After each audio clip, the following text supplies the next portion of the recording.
Hola, hoy vamos a desglosar una idea fascinante. Cómo el cuerpo, nuestro propio cuerpo, ha sido visto a lo largo de la historia. Y cómo, con el tiempo, se transformó en una herramienta increíblemente poderosa para el arte.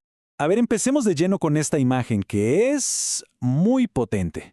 Una artista sentada completamente en silencio mientras personas que no conoce se le acercan con tijeras. Es Yoko Ono, en el año 1964. Dicen que la tensión que se generó entre ella y el público fue mucho más intensa de lo que nadie esperaba. Y esto nos lleva a la gran pregunta, ¿no? ¿Por qué? ¿Por qué alguien usaría su propio cuerpo como si fuera arcilla o un lienzo? Bueno, para entenderlo primero tenemos que ver contra qué se estaba rebelando este tipo de arte. Hay toda una historia detrás. Para captar la dimensión de esta rebelión, hay que retroceder bastante en el tiempo. Por siglos, la forma de pensar en Occidente se basó en una división, una separación muy profunda entre dos cosas que parecían opuestas, la mente y el cuerpo. Y esta comparación lo deja clarísimo.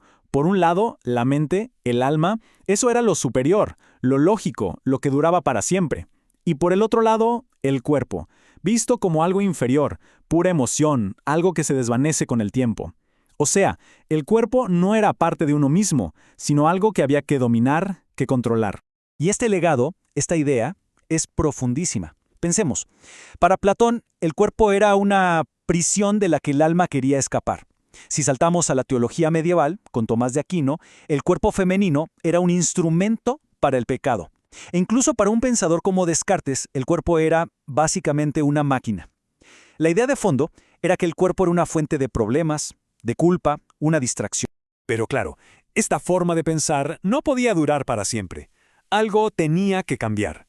Y de a poco empezó a surgir una rebelión filosófica muy fuerte que vino a desafiar esa vieja idea y a reclamar la importancia de lo físico, de la experiencia corporal.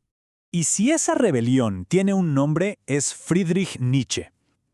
Él fue quien dijo, a ver, un momento, al darle tanta prioridad a la cabeza, al intelecto, hemos dejado de lado lo más vital, lo más pasional, lo más físico de la experiencia humana. Como dice la cita, el conocimiento mata el obrar, somete al cuerpo. Miren esta línea de tiempo, porque nos cuenta una historia increíble. Pasamos de la antigua Grecia, donde Aristóteles decía que la actuación física era solo un accesorio del texto, a siglos después, con Nietzsche celebrando el cuerpo, hasta llegar a principios del siglo XX, cuando una bailarina como Isadora Duncan lo cambió todo. Para entender esta revolución, pensemos en Isadora Duncan. Ella no quería un movimiento aprendido, rígido, técnico. No.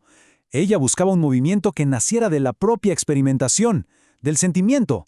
Y esta era una idea radical, que el arte más puro podía venir directamente de la inteligencia del propio cuerpo. Ok, entonces esta rebelión ya estaba en la filosofía, en la danza, pero no se quedó ahí. Vamos a ver cómo durante el siglo XX esto se transformó en una confrontación directa con la sociedad, usando al cuerpo como el gran protagonista. Y aquí es cuando el arte se convierte en toda una declaración. Por ejemplo, en los años 50, el grupo japonés Gutai, con obras como este Vestido eléctrico de Atsuko Tanaka, empezó a usar el cuerpo como un territorio de investigación. Un soporte para poner materiales que nunca se habían visto en el arte. Y aquí llegamos a un punto que es fundamental. Para las artistas feministas, el cuerpo se convirtió literalmente en un campo de batalla político. Se transformó en el lienzo para hablar de un cuerpo que, como dice la fuente, había sido históricamente violentado, no escuchado y que no se pronuncia. Y estos dos ejemplos lo ilustran de una manera tremenda. Desde la pintura vaginal de Shigeko Kubota, que es súper provocadora, hasta el comentario de Lorena Orozco sobre la violencia en México. Obras como estas responden a nuestra pregunta del principio. El cuerpo se usa para hacer visible lo que la sociedad prefiere no ver. Pero ojo, que esta historia no se detuvo en el siglo XX, para nada. Hoy, la conversación sobre el cuerpo sigue evolucionando de formas que son todavía más radicales, que nos obligan a preguntarnos por nuestra propia definición como humanos. Miren, artistas como la francesa Orlan llevan esto a otro nivel. Ella usa su propio cuerpo como material de trabajo, se somete a cirugías plásticas, pero no para verse más bella según los cánones. Al contrario, lo hace para cuestionar esos estándares, para indagar en la idea misma de identidad. Y esto nos lleva a un concepto que suena un poco a ciencia ficción, pero que es cada vez más real: el cuerpo posthumano. La idea de que nuestro cuerpo ya no es algo fijo, natural, sino una forma que se puede cambiar, que se puede mezclar con la tecnología, un híbrido que desafía lo que creíamos que significaba ser humano.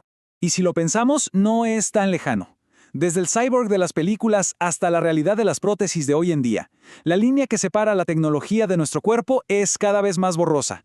Esa viejísima separación entre la mente y el cuerpo parece que finalmente está desapareciendo.